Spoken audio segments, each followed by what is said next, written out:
Alors, je reviens sur la question de l'oral et de l'écrit.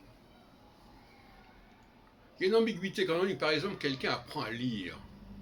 Qu'est-ce que ça signifie? Non, ça signifie deux choses complètement différentes. Je peux lire un texte sans, sans lui donner une sonorité quelconque.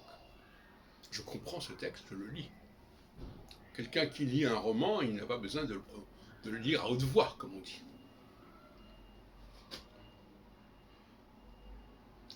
Et le fait de le lire à haute voix implique des conditions supplémentaires. Il ne s'agit pas simplement de comprendre le texte, mais de le faire comprendre. Et il y a des codes à respecter pour cela. Ce qui fait qu'on peut très bien,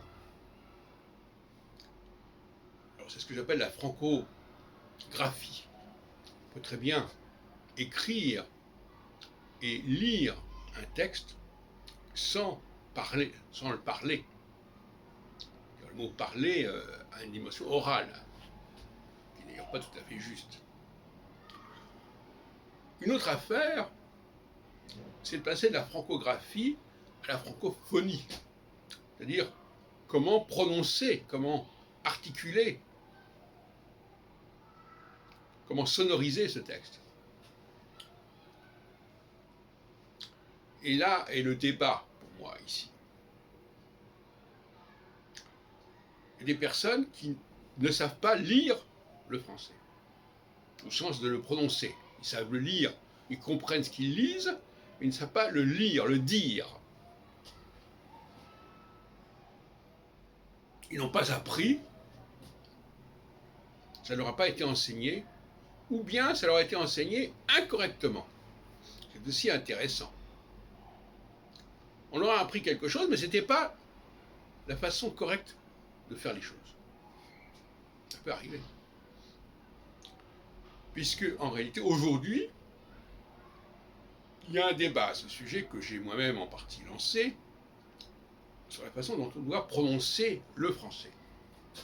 Donc, la façon dont le français doit se prononcer. Et il y a des personnes qui sont persuadées que leur façon de prononcer le français, donc de le lire, est la bonne, parce qu'ils sont habitués à cela. Alors que ça n'est pas la bonne. Et même plus drôle encore, leur façon de lire le français ne sera pas identique à leur façon de le parler.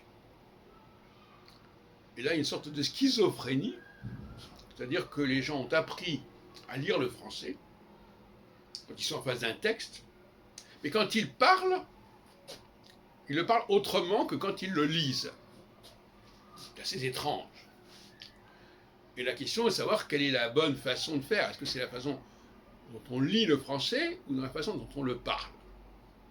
Parce qu'apparemment, il y a un décalage. Exactement, la description du français, l'enseignement du français, serait décalée par rapport à la pratique du français. Certains diront, oui, la pratique du français, c'est une fantaisie. C'est pas un problème, c'est individuel. Pas du tout. En réalité, c'est l'inverse. C'est la façon de parler le français qui compte, et quand on lit un texte, on doit restituer normalement la façon dont on le parle. Et si ce n'est pas le cas, c'est qu'on n'a pas appris à correctement lire le français. Et en fin de compte, au fond, beaucoup de gens vivent sur ces deux plans, sur ces deux registres, basculent de l'un à l'autre. L'un relève de l'apprentissage, l'autre d'une pratique empirique, dictée par la famille, dictée par le milieu, et ces deux plans ne coïncident pas.